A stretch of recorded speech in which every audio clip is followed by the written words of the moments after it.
Bonjour à tous, bienvenue dans ce nouveau tuto PrestaShop qui va être cette fois-ci dédié à un module que nous avons développé pour nos templates, qui est donc dédié à nos clients. Il s'agit du module qui permet d'afficher vos marques sur votre page d'accueil. Donc voici le module en action. Actuellement, il est configuré pour afficher les logos de vos marques.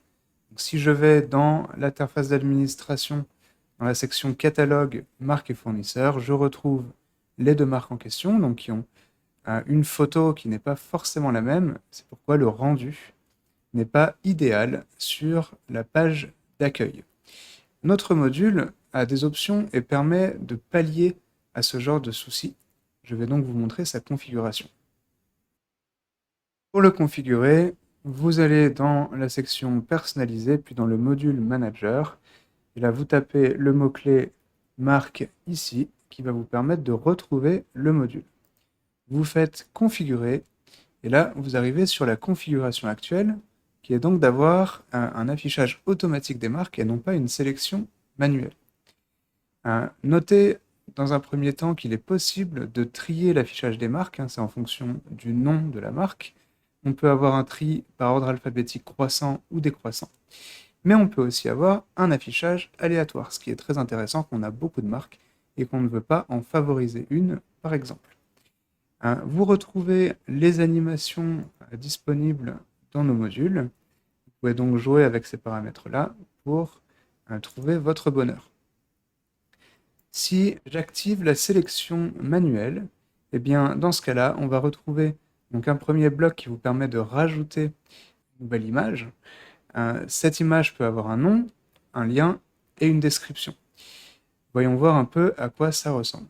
Donc là, par exemple, sur la démo, on a rajouté plusieurs marques avec donc aucun lien, ce qui fait qu'il n'y a pas de clic sur une page et pas de description non plus. Je vais vous montrer à quoi ça ressemble et puis après on va jouer avec ces paramètres.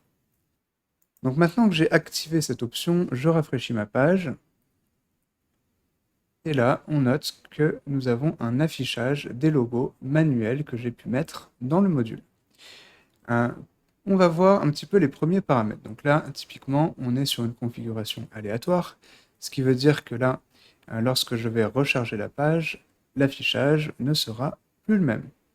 Voilà, on peut voir que les logos ont bougé. Voilà. Si je fais un tri par ordre alphabétique, eh bien, on retourne voir le résultat. Et là, on retrouve un tri par ordre alphabétique croissant. Voilà, maintenant, je vais aller rajouter un texte, par exemple, sur la première image. J'arrive donc sur le formulaire d'édition, test de texte, par exemple. Là, je sauvegarde. Je retourne sur ma page d'accueil, je rafraîchis la page, et on peut voir qu'un texte est apparu sous le logo. Alors ce module est intéressant parce qu'il permet donc d'afficher des logos qui ne sont pas forcément des marques.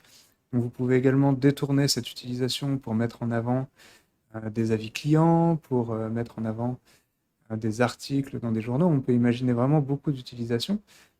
Il est vraiment flexible puisqu'il vous permet de mettre les logos que vous voulez. Et puis la sélection automatique vous permet donc de charger automatiquement vos marques sans vous occuper de configurer ce module. Voilà pour ce module. Si vous avez des questions, n'hésitez pas à nous les poser. C'est tout pour ce tuto. Je vous dis donc à très vite dans de nouvelles vidéos.